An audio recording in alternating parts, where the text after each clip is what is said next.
Burnedead, an unnatural being who possesses enormous physical prowess, lives deep inside a forest. In this world where using magic is the natural order, there exists he who remains powerless, though the strength he does possess might be far superior to magic. After benching extremely heavy weights with a speed that shouldn't be humanly possible, he always loves a good cream puff. Burnedead, the 75-year-old father that found this force of nature, lives along with Mash in the forest. Living away from humans, he claims to have learned to combat the stress caused by his son's antics. Though even all this experience dealing with Mash isn't enough to stop him from raging at Mash still. Rightfully so, as the latter breaks the front door for seemingly the 1,000th time while trying to enter his own house. Mash feels sorry and tries to fix the door by putting it back, but ends up breaking it in the process. Witnessing this, Rigro gives up and just offers his son some tea. Later, the two are sitting sipping tea when Mash suddenly asks his father why all his training consists of physical training instead of magical one. Hearing this, Rigro wonders how to tell his son that he can't use any magic and isn't normal, deciding against it and putting off his question. Afterwards, Rigro heads out to run some errands and reminds Mash never to head into the city alone without him. The son promises his father to heed his advice and the latter heads out. In reality, however, Mash really wants some cream puffs, and the call of his empty stomach makes him unable to keep his promise. Immediately after his father heads out, Mash dashes toward the city, having hidden his face using a hood. Wandering through the streets, he sees everyone using magic to do everyday tasks. Though instead of getting impressed, Mash just wonders why they are putting in so much effort for something they could just accomplish using his hands. The unnatural boy then arrives at a bakery, quenching his fist in excitement. He orders 7 of their limited cream puffs and hands the store owner the payment in coins. However, Mash ends up putting too much force while quenching his hand, bending the coins in the process. This is a no problem though, as the boy bends the coin back to their original shape using his hands. The store owner, who witnessed all this live, freaks out upon seeing the display of strength. Having fixed his payment, Mash successfully acquires the cream puffs and begins heading out. Just then, a wild breeze blows through there, lifting his hood and revealing his face. In this magical world, everyone has a black line mark on their face that shows their magical prowess. As Mash can't use any magic, he also doesn't have a mark. Looking on at this markless boy standing before them, the people of the city are distraught for some reason. Ignoring all the attention he has attracted, Mash takes a stroll around the city, munching on his cream puffs. Just then, he runs into Brad Coleman, an officer of the magic police force that is looking for an unmarked boy. Having found his target, he approaches Mash but gets interrupted by Rigro, who grabs his son and runs off into the distance. Breaking into a crazy laugh, Brad remarks that it's his chance for a promotion and sends a magical creation behind them to keep tabs on the father-son duo. Back at their house in the forest, Rigro scolds Mash for disregarding his warnings but can't stay mad at him when his son apologizes and looks very sad. Mash then heads out for training while Rigro contemplates what he should do now that the magic police has caught wind of them. Just then, Brad and his peers break into the house and inquire about Mash's location. In the meantime, the boy finishes his intense workout and heads back to the house, where he, on the other hand, Mash completes his intense routine in 5 minutes and heads back. However, he overhears the officers beating up his father to get info on him, not getting anything. As an abandoned infant with no mark, Mash unknowingly stopped the useless Rigro from taking his own life in the past and created an everlasting bond between the two. Upholding their bond, Rigro refuses to give Mash up and shouts at his son to make a run for it, despite getting tortured more and more as time passes. Frustrated, Bard charges up an attack to finish the old man off, but gets stopped by Mash, breaking the door once again to barge into his house. Easily taking out the 2 underlings, the boy apologizes to his father for being selfish and declared to send the former member of the Bureau of Magic Security Force, Bard Coleman, to hell. Mash gets hit with a charged up magic spell, but easily deflects it with his bare hands. This attack that took out a dragon once had no effect on the boy. Mash's agitated opponent then launches every spell he knows at him, having no concern about the damage it would do. The boy just makes light work of it while making a fool out of Bard. He then uses his father's magic wand in an unconventional manner, throwing it at his opponent and defeating him. The boy then gets an offer from his opponent. Once a year, a divine visionary is chosen amongst the students in magic schools, as this implies acceptance from God himself. Society would have no choice but to do the same. Brad wants to back Mash in making him a divine visionary, as he will get unprecedented fame and fortune if he does help, as the other option is to get hunted by the police forces for the rest of his life. The boy accepts the deal to continue his peaceful life with his father. Rigro disapproves at first, but listening to his son's words melts him like butter soon enough. Later, Mash has gotten a fake mark on his face and stands in front of a magic academy, vowing to crush this venture with his fist. The Easton Magic Academy is a historic and prestigious prestigious school, having a less than 3% acceptance rate. Mash stands in this academy's grounds, pumping some weights and perplexing and onlookers at the site, including Claude Lucci, the examiner and this year's 7th best magic user. Brad and Rigro are also there trying to mix in with the crowd, but miserably failing as their disguise can barely be considered one. Eventually, the examiner reveals himself and announces the start of the first exam. Using his magic, he summons desks and test papers as the 30-minute exam finally begins. Of course, it isn't as simple as a plain written test, and the paper has been imbued with magic, making the questions move around. To solve the exam, the students need to dispel the magic. During the test, Mash gets frustrated at the words moving and menacingly tells them to stop, much to Brad and Rigro and the examiner's surprise. The words listen, and Mash is the first one to complete the examination. Using his immense physical prowess, the boy continues to breeze through the trials, unable to accept that a slacker who is munching off cream puffs every opportunity he gets is going to pass. Claude sets up the ultimate test. He creates a trap-ridden maze around the applicants inside, making the goal to escape within 30 minutes. Mash thinks the test is very easy when suddenly a timid blonde girl named Lemon Irvine comes up to him and asks to team up. She somehow manages to convince the uninterested boy to work together. During their stroll together, the girl deceives and cuffs the boy. However, he easily breaks out and leaves her behind. Lemon wants to pursue him, but the guardian of the maze, Sphinx, appears there and asks a riddle that needs to be answered for the applicant to live. Not knowing the answer, the girl now faces certain death, though Mash saves her as he feels sorry for abandoning her. Outside the maze, Claude grins at his scheme of recruiting Lemon to stop the boy from succeeding, as the time is almost up. Just then, however, the magic-protected, 1-meter thick walls start getting broken apart. It is none other than Mash who reaches the goal in time by smashing his way through. Seeing this, the other applicants criticize the boy, but Lemon defends him. Having developed a crush on Mash, she reveals how the examiner recruited her to get in the boy's way, and offered to pass her in exchange. With the truth out, Claude remarks that he will fail both Mash and Lemon using his powers as examiners, and that they can only challenge his decision via a duel. As he takes out his wand to show off, Mash instantly closes the distance and breaks it. Suddenly, the headmaster Wahlberg appears and dismisses Claude as the overseer of the exam. He also takes charge of the final interviews and picks Mash to be the first one up. He then teleports him to the final room, where a council of mages are seated. After a series of questions, the last test is at hand. Mash gets asked what he will do if he ever faces an opponent far stronger than him. In order to learn the boy's answer, Wahlberg casts a spell, boding Rigro's soul with a doll that is about to get stabbed by a knife. Not having enough strength to launch away the knife, Mash prevents his father from dying by using his bare hands to stop the knife's descent, getting stabbed himself in the process. Seeing the boy's strong resolve and his willingness to protect, the headmaster enrolls the boy, and so Mash's school life begins. Being a troublemaker who uses physical prowess to overcome all tasks that need magic, he becomes roommates with Finn Ames. Mash asks his newly gotten roommate how he can become a divine visionary. Finn explains that he will have to excel at all the classes, tests, and extracurricular activities to gain gold coins, and the one with the largest amount at the end of the school is granted the title, overwhelming Mash with what the future holds. Mash goes to his first broom riding lesson, needing to borrow one from his roommate Finn. At the class, the students use magic to lift the brooms into their hands. Unable to do the same, the boy gets approached by a bully who calls him out. The latter then challenges him for a broom race, with the stakes that the loser has to listen to the winner for the rest of their stay at the academy. As the boy accepts, the class teacher intermediates the contest and announces the start of the race. However, as soon as it began, the contest is over. Mash reaches the finish line in an instant, setting a new world record for the fastest speed ever. As everyone is confused at what happened, Finn sees the truth. Mash chucked his broom into the air as the race began and mounted it midair, using his physical prowess to do the impossible. Just then, the bully starts ranting about Mash cheating, though he gets stopped by another boy named Lloyd Cavil, who invites the boy to come into the field after class and leaves. Later, Mash asks Finn why everyone seemed to be afraid of the boy who approached him. He gets told that Lloyd is the son of a high-ranking bureau member and has the vice principal's backing, forcing everyone to obey him no matter what. Afterwards, however, Mash forgets to go to the field after class, enraging the bureau member's son. From that day on, Mash's textbooks start to get damaged, and Lloyd makes him do his chores under the guise of putting in a good word for him and helping him become a divine visionary. One day, having his notebook messed up again, Mash sits beside Finn to share his notebook and remarks how much of a good friend the latter is, making him feel guilty for some reason. Sometime later, Mash comes up on a bloodied Finn getting beaten down by Lloyd in the academy hallway. Upon getting asked what is going on, the roommate starts crying. He apologizes, confessing that it was him that messed up Mash's textbooks and is now getting beaten down for refusing to comply with Lloyd any further. further. Hearing this, the magicless boy smashes the bully's head into the ground. As he does so, the vice principal foreman arrives there and reprimands him for his violent attack on a student. Seeing the man being unreasonable, Mash strikes him with a knee to the face and buries him into the ground. Later, the boy gets summoned by the headmaster for his actions, having a notice from the Bureau of Magic to expel him immediately. However, Wahlberg burns it up and refuses to punish someone who has done no wrong. He expresses his hope in someone as caring as Mash one day becoming a divine visionary, telling the boy to excel in class activities to achieve his goal. Afterwards, Mash becomes known as someone who beat up the infamous Lloyd and the vice principal. He then gets approached by the Duello MVP Tom Knowles and is recruited to represent the Adler dorm in a broom race to earn 6 silver coins. Though things don't look so good as the race begins, with Mash being stuck on the ground, unable to fly the broom. The sport Tom has recruited Mash for is an aerial one played while riding brooms,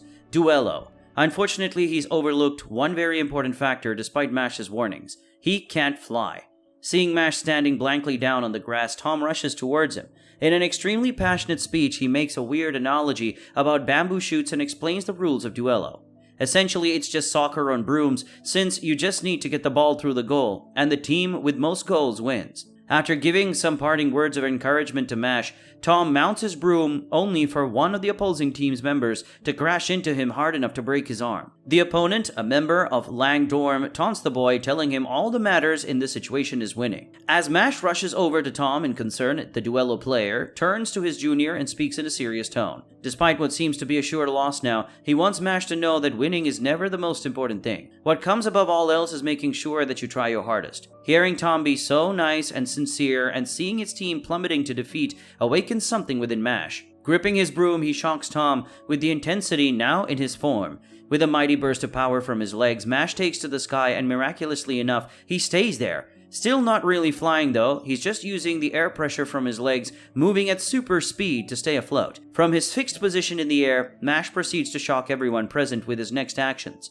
Using his insane strength, he throws a curveball that shoots straight through the opponents and the goal, and then turns back to return to him. Repeatedly, using this exact shot with such ridiculous speed that nobody can stop him, Mash ends up earning his team a lead of over 900 points. After the match, Tom embraces Mash in happiness, overjoyed that his faith in him was misplaced. That night, a mysterious man reads of Mash's latest conquest in the Academy newspaper. From the looks of it, his intentions are far from harmless. The next day, Mash is being dotted over by all 3 of his newest friends, when the mystery man shows himself. This is Lance Crown, the first-ranked student in the entrance exams. After asking Mash if he wants to do something fun, he puts out a magical bottle and uncorks it. Shockingly enough, this results in Mash's friends being sucked in and trapped inside it. Before turning away, Lance tells Mash to come to the forest next to the owl hut. With that, he flicks his wand and disappears in a burst of flames. Not long after, the 2 boys face off in said forest. As they size each other up, Lance reveals 2 silver coins in his possession. Looking at Mash, he confirms the boy wants them as well for the sake of becoming a divine visionary. Meanwhile, Tom shows surprise at Lance possessing the coins. Between those and the fact that he has 2 magic lines, he must be incredibly powerful. In this world, double-line magic users are an extremely rare breed with stronger magic than most. After challenging Mash to a duel for each other's silver coins, Lance criticizes the boy's decision to help Lime in the entrance exams.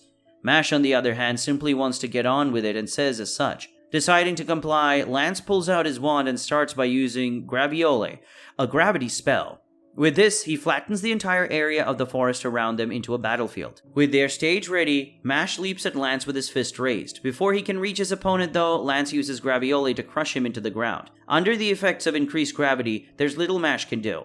That is, until he finds a way out. Digging his fist into the ground itself, he finds a massive root and rips it out with such force that Lance is launched backwards and onto the destroyed ground. With Lance rattled, Mash moves to attack him once again. This time though, he moves so fast, even Graviole can't stop him. Launching hit after hit that's only narrowly dodged, he ends up knocking Lance's pendant off. Looking inside, he sees a picture of the boy's little sister. After returning it, Lance goes on a rather unhinged tirade about what the most important thing in the world is.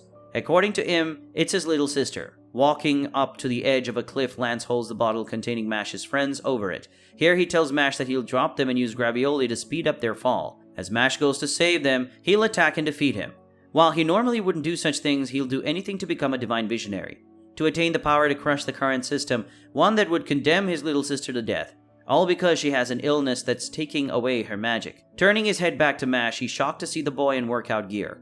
What's more, he's muttering about muscle strengthening magic while getting into a crouching start position. Already rattled, Lance drops the bottle and activates Graviole. Raising his eyes, Mash says that losing and not rescuing someone, neither are an option in his eyes. Before Lance can even register the following events, Mash uses what he calls Big Bang Dash. In just a fraction of a second, he races down the cliff face, gets the bottle, and races back up. Now facing Lance, he asks to end the duel because he doesn't think he's a bad guy.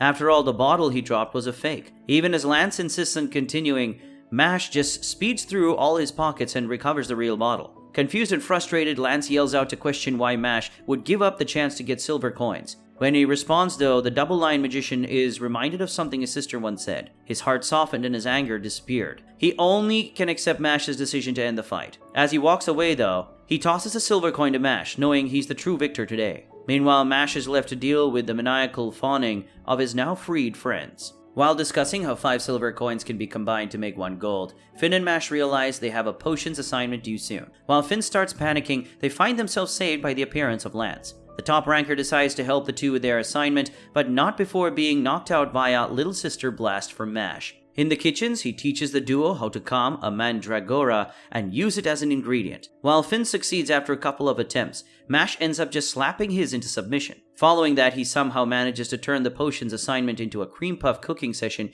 using mandragora. The next day, the trio are out at the edge of the forest where the day's class is to take place. While they're waiting for it to start, a brash young man named Dot Barrett appears. Stepping up to them, with a cocky attitude, he starts talking down to Mash, who he recognizes from the rumors of him. He soon crushes through when he sees Lemon running up to him. As an eternally single man, he hates nothing more than guys who get the attention of women. While he's raging out over the situation, their professor, Mr. Adler, appears. He tells them their task for the day is to exterminate forest scorpions, depending on the shape of the stones on their foreheads. Each kill could earn them a silver coin. Before Mash and Lance can enter the forest, they are met by an upper-class man, Silva. After talking down to Mash for what he believes to be arrogance, he uses earth magic to gut-punch the boy with a rocky pillar. As he walks away to avoid punishment from the teacher, Lance warns Mash that he's infamous for his violent tendencies. Turns out, though, Mash couldn't care less about the attack. He's just glad his cream puff is unharmed. With that, the two head into the forest. Ironically enough, Mash ends up not only separated from Lance, but also meets up with Dot Barrett. Annoyed by the guy's reaction, Mash slaps him silent. In response, Dot is about to attack when they hear a girl screaming out. Quickly, they rush over to help. Coming onto the scene of a boy threatening a girl, Dot uses his explosion magic to promptly beat him. Unfortunately, his lack of experience talking to girls shows itself when the girl comes over to thank him. Being more than a little flustered, he pretty much makes an absolute fool of himself. This continues to be the case for a while as the trio now move together. Though Dot's doing all he can to try and act cool, unknown to him, the girl, Lauren, is actually able to make men fall for her with her magic. With Dot already smitten, she turns to Mash. However, she's left shocked when the boy shows absolutely zero attraction towards her. Deciding to settle with just pulling Dot's strings for now, she goes on to sell him a story about a second year named Silva, who keeps harassing her. Fully under her spell, Dot announces that she's going to beat Silva to a pulp. Unfortunately for him, this statement is followed by Silva himself appearing. As the two face off, Dot fires a massive barrage of explosions at Silva, thinking it to be a quick victory. However, as the smoke and dust settle, Silva is revealed to be unharmed behind a shield of rock. Mocking Dot's attempt, he shoots a rock pillar out of the ground and knocks down Dot. Getting back up, Dot steels himself to defend Lauren. Though the situation seems desperate, he manages to work out a bet with Silva. If he can withstand 10 hits from his magic, Silva has to let them go. Of course, this doesn't go too well for Dot. Despite his tenacity and burning will, the damage from the 10 hits leaves him gasping and bloodied on the ground. As he lays at Silva's feet, after the 10th hit, something shocking happens. Lauren, the girl he's fighting for in the first place, joins Silva and reveals this to have been a ruse all along. As the two openly mock Dot, Mash has finally had enough. A cream puff finds itself thrown right into Silva's open mouth. Walking up to them, Mash tells Silva it's his turn for the 10-hit challenge. The scumbag can come right at him. Cocky as ever, Silva starts spamming rock pillars at Mash, bragging about how he earned 2 gold coins in his first year the whole time. Unfortunately and rather unexpectedly for him, the attacks do little more than rough Mash up a bit and anger him. Chanting out tricep magic to excuse his absurd strength, Mash goes on to break right through Silva's rock magic with his bare fists. Getting into his guard, he punches the senior's face hard enough to send him flying. As Silva sits on the ground, blood pouring down his nose, he goes into denial at the idea of Mash being so much stronger than him. Standing up, he tries to attack once more. But yet again, Mash simply demolishes the magic and gut punches Silva hard enough to make him barf out further blood, all with a single punch. On the ground, once more, Silva starts panicking. One more hit like that could very well mean death for him. As he thinks this through, Mash simply sits down on a tree trunk and says, "That's 2 down. After all, Silva is taking the same 10-hit challenge Dot did, isn't he?" Silva can only desperately hope for a way out of this. Suddenly, a massive beast appears. A star-stoned forest scorpion worth 2 silver coins. Though Silva believes this to be his ticket out, those hopes are crushed in an instant. With a simple slap, Mash smacks the thing into orbit and gets the star stone. Seeing Silva's pitiful and terrified form, though, Mash decides to end things here. He can't help but feel bad for him. He does go on to suplex the breath out of a cocky Lauren, though. Later, Mash and Dot reunite with his friends who formed a group.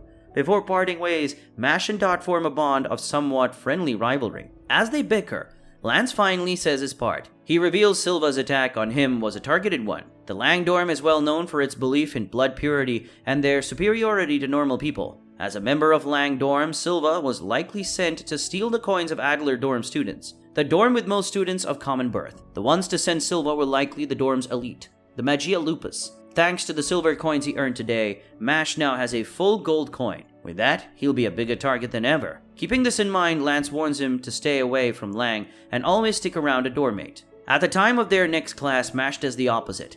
After getting lost in the hallways, he tries to go through a random door. Here his tendency to forget where to push or pull comes in. Deciding to throw caution to the wind, he just rips it off and walks in. As expected from his luck, the room he's walked into is the meeting room of the Magia Lupus itself, and in front of him, on a raised platform, a magic user with not 2, not even 3, but 4 lines stands. And he's talking to a doll. Mash engages in conversation with Abel, the meeting's leader, and a magic user. He gains insight into the goal of the organization known as Magia Lupus.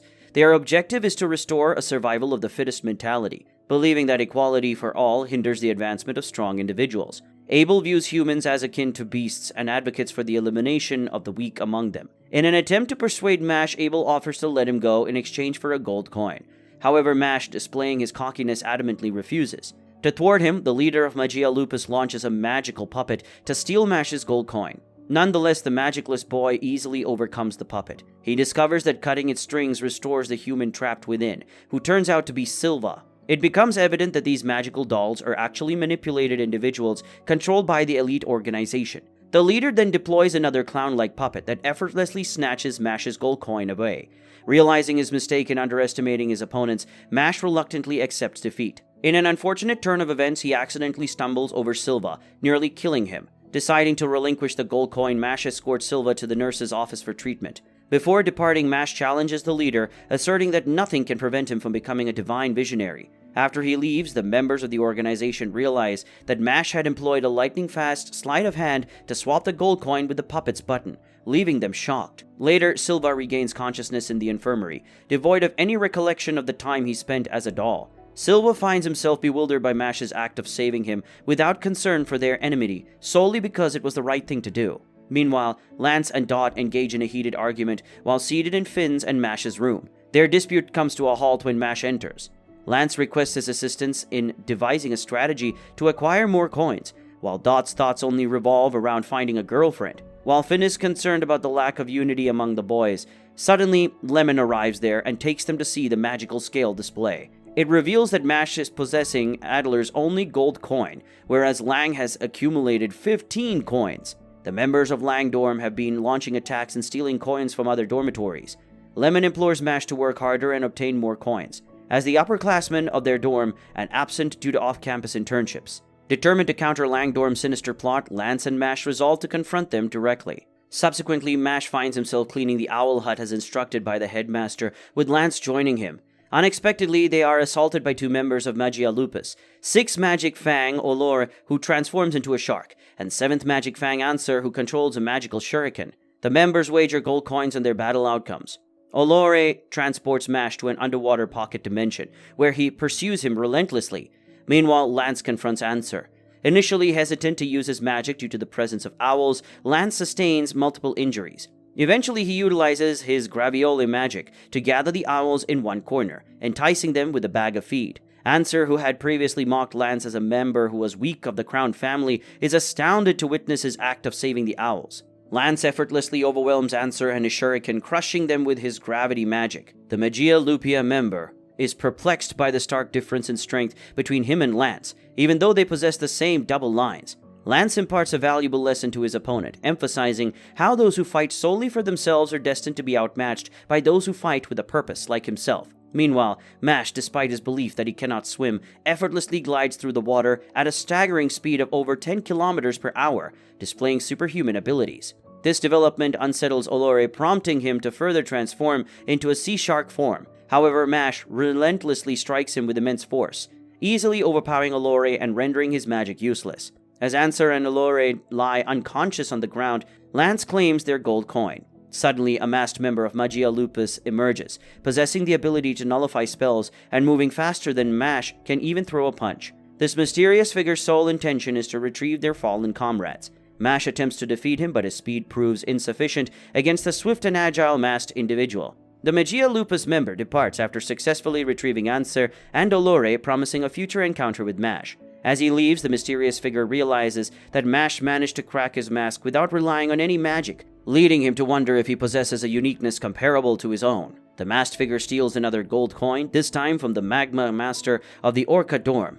Meanwhile, after their recent encounter with Magia Lupus, Lance is continuously strategizing to confront their adversaries. On the other hand, Mash seems lost in his own world, more concerned about his cream puffs than the intricate dynamics of school politics. Lance desires to launch an offensive on the Magia Lupus at their dormitory, but the locations of the dorms remain deliberately concealed, rendering them unknown to the competitors. While he discusses the strategy with Mash, Lemon urgently arrives and ushers them to the infirmary. Once there, they discover Tom, who is in a state of confusion after experiencing nightmarish visions.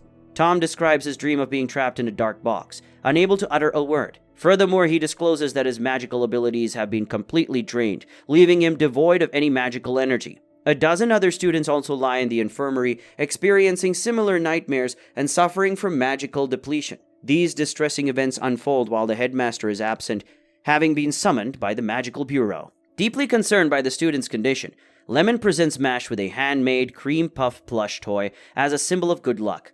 Lance firmly believes that the Magia Lupus are responsible for these nightmarish experiences. Consequently, he, Mash, Finn, and Dot take it upon themselves to patrol the school overnight. It leads them to discover Lemon transformed into one of Abel's dolls. They follow her until they reach a hidden door, which Lance reveals with his magic. After Lance and Dot's failed attempts to magically unlock it, Mash employs his power and strategy to tear the door off its hinges. Upon entering it, they find themselves in an underground arena, presumably serving as the Magia Lupus's hideout. They discover a battlefield, additionally encountering a student enlisted by the Magia's third fang. He challenges them to a combat, wagering gold coins. Jealous of the student's attractiveness, Dot assumes the responsibility of engaging in a fight. Meanwhile, elsewhere, Headmaster Wahlberg receives a warning from the Bureau of Magic regarding the recent escape of 6 death row prisoners, aided by Innocent Zero. Back in the underground arena, a fierce battle unfolds with Dot emerging victorious against his opponent. However, their triumph is short-lived, as Mash and his friends are suddenly ensnared by a powerful magical spell and pulled beneath the ground. Separated from each other, they find themselves alone in secret underground passages and rooms, now confronted with the upper-class men of the Magia Lupus. In a vast empty room, Lance senses an ominous presence behind him. Suddenly, Worth Metal, the third fang, confronts him ready for a battle. Meanwhile, Finn and Dot find themselves together in another room. They encounter Love Cute, the fifth fang, and Milo Genius, the fourth fang of the Magia Lupus. Realizing that their adversaries possess extraordinary magical talents, Finn succumbs to panic, while Dot sees this as an opportunity. He highlights that defeating double-liners who possess extraordinary dual magical abilities and magical talents would elevate their own status, making Finn and Dot formidable magicians. Elsewhere, Mash navigates through a dark passage, seemingly unperturbed by the challenges that lie ahead. Suddenly, the familiar masked individual from before appears, illuminating the entire passage, introducing himself as Abyss Razor, the second fang of Magia Lupus. He commends Mash for his swift attack during their previous encounter. To Mash's surprise, Abyss has somehow deduced that the boy is unable to wield magic. He openly discusses this revelation, assuring Mash that there is no cause for concern. In fact, Abyss claims to understand his predicament, having also experienced societal rejection. However, the second Fang clarifies that while he acknowledges Mash's reasons for being at the Eastern Magic Academy, Abyss too possesses his own motivations. The second Fang readied himself to launch an attack against Mash, yet the latter remains resolute, displaying unwavering confidence as he prepares to confront Abyss with all his strength and determination. Worth Maddle decides to challenge Lance, underestimating him and assuming he is weak. However, Lance surprises him by confidently countering with his gravity magic known as Graviole. Worth, although impressed by Lance's strong magic, brushes it off as he already knows Lance's specialty as a member of the Crown family, skilled in gravity magic. To Lance's surprise, the third Fang uses clone magic and attacks him from behind, but he skillfully defends himself against all the clones, destroying them effortlessly. Not one to give up easily, Worth creates mud clones to further challenge Lance. Once again, he uses his Graviole incantation to attack and eliminate the clones. However, the third Fang swiftly catches Lance off guard, immobilizing his feet with mud and attacking him with mud balls. Worth then attempts to lure Lance into joining the Magia Lupus by emphasizing his precious bloodline and the advantages of being part of their organization. He tries to manipulate Lance, stating that his skills are being wasted among inferior magicians, referring to Lance's companions as flunkies and trash. Lance firmly states that his skills do not depend on any specific environment to flourish. With his gravity magic, he pushes his opponent against the side walls. Worth, however, conceals himself within the wall, using mud as a cushion to protect himself from the impact. Thinking this trick has gone unnoticed, Worth is caught off guard when Lance throws rocks at him, hitting Worth in the face.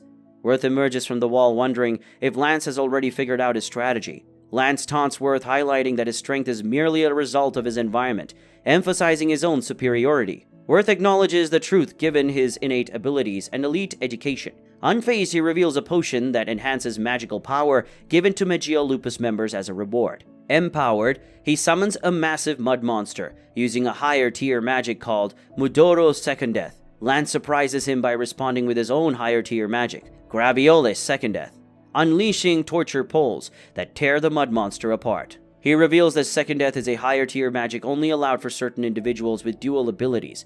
Worth proudly claims that he is worthy of such high tier magic, while Lance is worthless for associating with what he considers inferior magicians, the Adlers. With these words, he attacks using Mud Monster. Shockingly, Lance retaliates by performing a high tier magic spell called Graviole's Second Death.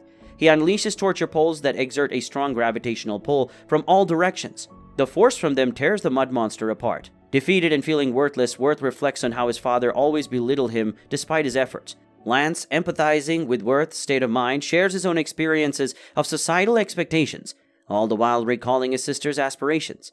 As he walks away, Lance appreciates Worth's efforts despite his flawed ways. This makes Maddle realize that his pursuit of worthiness was driven only by societal pressure. Meanwhile, Mash relentlessly attacks Abyss, but his strikes prove futile against his incredible speed. Abyss wounds Mash with his sword, mocking his desire for a peaceful life. The masked man then reveals a device draining Lemon's magic and threatens to take away his powers completely. Undeterred, Mash remains confident and warns Abyss against following through. The Magia Lupus members activate his acceleration magic, uttering the incantation for Accelerate Sphere. As his speed increases, he launches a flurry of sword attacks, striking Mash from all angles and inflicting wounds upon him. Finally, Abyss manages to plunge his sword into Mash's abdomen, but to his surprise, he cannot remove it. Mash tightens his abdominal muscles, commenting on their strength, and then swiftly breaks Abyss's mask using his headbutt, revealing a red eye. Abyss explains it is a devil's eye, capable of nullifying magic. He recounts his tormented life and regrets his existence, acknowledging Mash's fortunate family. Abyss resumes his attack, chanting the incantation for Accelerate Second Death, creating a force field around them. Within the field, speed is absorbed from anyone inside and transferred to Abyss, rendering Mash slow. The evil eye man once again starts attacking Mash from every direction. The latter counters by shattering the ground beneath Abyss, slowing him down. Mash overwhelms his opponent with different muscle techniques, shattering his sword. Mash's raw strength defeats Abyss, who recalls his tormented past when his evil eye emerged. His parents imprisoned him and tried to kill him. Now, Abyss's sole purpose is to serve Lord Abel, even if he is just seen as a tool. Abyss grapples with his inner turmoil, understanding that he has let Abel down, and will be rejected by everyone once again. Mash assures him that his evil eye doesn't matter, and extends friendship. Abyss in turn warns Mash of Abel's true strength, and predicts his eventual hatred towards him due to the Devil's Eye. However, Mash remains determined to defeat Abel, and remains firm on never ever despising Abyss. With a farewell, He invites Magia Lupus members to enjoy cream puffs together in the future. After Lance and Mash's victories against Worth and Abyss respectively, it is now Dot and Finn who faced up against the magicians from Magia Lupus. Back in the Magic Academy, a cloaked individual with strangely colored hair patrols the corridors. Following instructions from a piece of paper, he recites an incantation that opens a hidden door, revealing stairs leading down to the basement. Meanwhile, the four-fang Milo Genius walks away from the fight with a casual comment, giving Love Cute, the third fang, responsibility of dealing with the two students. Dot is taken aback at the boy's nonchalant attitude, but before he can say anything, he is immediately interrupted by Love, who enthusiastically introduces herself. Expecting their opponent to be harsh and grave, Dot and Finn are rendered speechless when she asks them if they like her.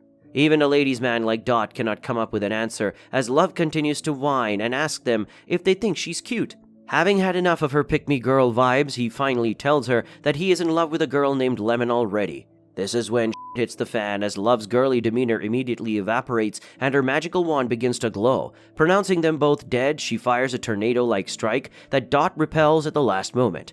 However, our lover boy is distracted by Love's affectionate words, and this gives her just enough time to attack him. Determined not to give up, he attempts to take her wand, but she is a two-line magician and her experience and strength far exceeds his. As he lays on the floor disarmed, she reveals that Milo had retreated to regain his power that he would use to turn Mash to stone.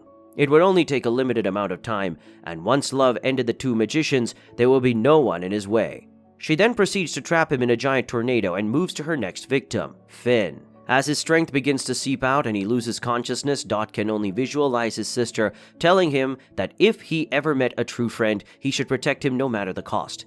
Thinking of all the times Mash had come to his rescue, the magician manages to break free of Love's spell and finally defeats her using his Ira Cruz cross that amplifies his abilities.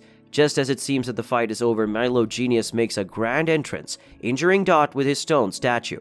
A boy prodigy, Milo is confident of finishing off the two single-lined magicians.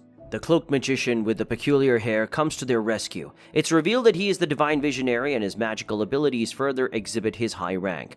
With only a few simple spells, he has the prodigy flat on his face, begging for mercy. He does not kill Milo, but gives him the beating of a lifetime. The divine visionary's name is Rain, and he is Finn's brother. After sending the magicians onward on their mission, he continues patrolling the corridors, looking for Innocent Zero's henchmen. Here, he runs into Mash and begins to scan him for magic. Obviously, he's unable to find any, but our protagonist is easily able to counter all of the Divine Visionary's attacks. Initially shocked, Rain remembers the headmaster mentioning such a student and that he should be supported, which is why he then apologizes. Handing him a magical cloth that would heal his injuries, he wishes Mash luck on his battle with Abel. As always, Mash forgets to control his strength and accidentally breaks down the First Fang's door while trying to knock. His entrance now announced, our protagonist faces up against his most formidable foe yet. Abel, a much-feared puppet master, is Mash's next opponent. He appreciates the strength of our protagonist, saying that no common magician would have been able to counter Abyss's evil eye technique. Abel then proceeds to go on a whole triad of explaining his ideology about how society has always favored the strongest individuals, and his aim was to separate those who were inferior, so that they would no longer burden the worthier magicians.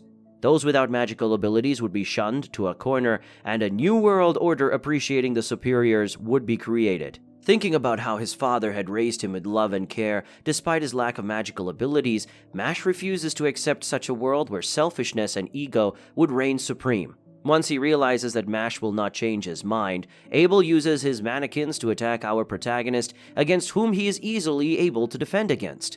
Mash then makes a wager with the puppet master, saying that if he's able to defeat him, Abel would release Lemon from whatever trance he has trapped her in. The antagonist accepts his conditions and releases another army of puppets. Albeit these are much stronger. However, it's like taking candy from a baby for Mash, as he smashes them without breaking a sweat. Abel now understands that he has been underestimating Mash all this time, and he finally begins to use much more extreme techniques. He brings out Mash's friend Finn, who he has turned into a puppet, and threatens to kill him if our protagonist lays even a finger on him. Mash has no choice but to keep taking blows from the puppet up until he comes up with a plan. Using the gold coin in his possession, he manages to throw it at such a fast velocity that it immediately cuts the strings that tie Finn to the puppet master, thus freeing him. Mash has had enough and he finally manages an attack on his own, kneeing Abel right in his face. However, this is exactly what Abel wanted and uses his opportunity to turn Mash into his puppet. He thinks that he now has the upper hand, but Mash's never-ending love for cream puffs comes in clutch as he breaks out of the trance to grab the dessert that Abel tries to take out of his cloak. Talk about being a foodie! The puppet master finally uses the final trick up his sleeve by unleashing the marionette's second harm puppet. Our protagonist is not at all deterred, and within a matter of minutes has reduced the enormous marionette into a pile of wooden rubble. Abel finally accepts defeat and releases Lemon from the spell he has casted upon her. On cue, Finn awakens as well, and the three of them celebrate in a very immature manner. Despite his overwhelming strength, Mash really is quite humble. Meanwhile, back in the Easton Magic Academy, Rain manages to discover Innocent Zero's henchmen, who had been disguised as Lance this whole time. Innocent Zero is a dark organization that works in the shadows of society, causing mayhem and chaos wherever they go. Rain interrogates him on what brings him to the academy, but he does not reveal much, instead giving vague, playful answers. The most he lets on is that they had given Abel responsibility of finding a certain object, and now that he was unsuccessful, they were going to kill him, just as Rain is about to attack him. He manages to escape and instead sends one of his henchmen, Jean-Pierre, a skilled serial killer, to handle the Divine Visionary. Back at Mash's birthhouse, his father is seated with Brad Coleman, sharing a soothing cup of tea. His father shares his concerns about his son, saying that he hopes nobody found out about Mash's lack of magic, or further issues would be created. Brad is more concerned about his wager, which depends on Mash becoming the Divine Visionary. Meanwhile, returning to Easton Academy's basement, the group's wild celebrations are cut short by the arrival of the member of Innocent Zero.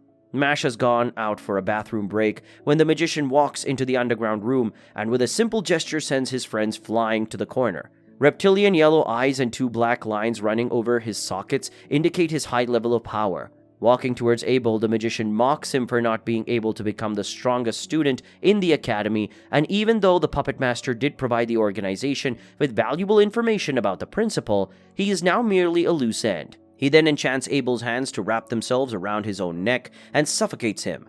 However, just as the situation begins to get gruesome, Mash walks in with a plate of cream puffs. Trust our protagonist to never read the room. The member of Innocent Zero begins to get a headache as soon as he sees Mash, which confuses him. However, he decides to finish off Abel first. He opens a portal through which he summons a pointed carbon rock, which is aimed for the puppet master. However, at the last moment, who should intervene but Abyss, the ever-loyal supporter? He sacrifices himself and takes the carbon right through his own abdomen. The injury seems to be serious, which is why Mash then hands over his enchanted handkerchief that Rain has gifted him. This attack on his friends angers Mash, and he now takes on the formidable member of Innocent Zero. Despite his strength, our protagonist is kept at bay by the magician, who summons a rain of carbon rocks which Mash has to keep beating away. The magician does not seem to be breaking a sweat while throwing attack after attack, which is worrying for Mash, as Abyss has only a limited time to which he needs to be taken to the infirmary. Noticing that his ex-opponent is in a difficult position, Abel remembers the words of his mother, who advised him to always help others. Abandoning all past grudges, the puppet master summons his great enchantment. Marioness secondeth harm puppet and joins team with our protagonist. Although the magician is able to break down the puppet, he is unable to anticipate Mash hiding in the puppet, who then undercuts him on the face. Such is the sheer force of the punch that it breaks through the carbon mask of the magician. As many others before him, the magician realizes that he has underestimated Mash, and he pulls out an enchanted mirror that reflects any form of magic that is thrown at it. Everyone in the room is in awe of the object, but obviously our protagonist does not care, and with a simple roundhouse kick, shatters the magical item. Everyone is rendered speechless, and even the magician is perplexed, particularly when he notices a symbol forming on his arm. Taking this as his sign to leave, he reveals his name as Selwar and escapes through a portal he has managed to conjure. The room is in silence, as Mash's friends realize that he does not have any magical abilities, and all the heroic acts he had performed so far were all on his own. They decided to keep this information a secret, otherwise further problems would be created for our protagonist. Luckily, the handkerchief has managed to heal Abyss's serious wounds, and he would easily recover, just as it seems that everything would work out.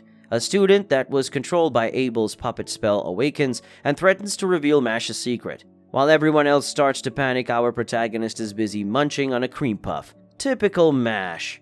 Thanks for watching. If you like this recap, please consider to like and subscribe to the channel, and ring the notification bell to be notified of any new recaps. And while you're at it, check out this new anime recap appearing on the screen.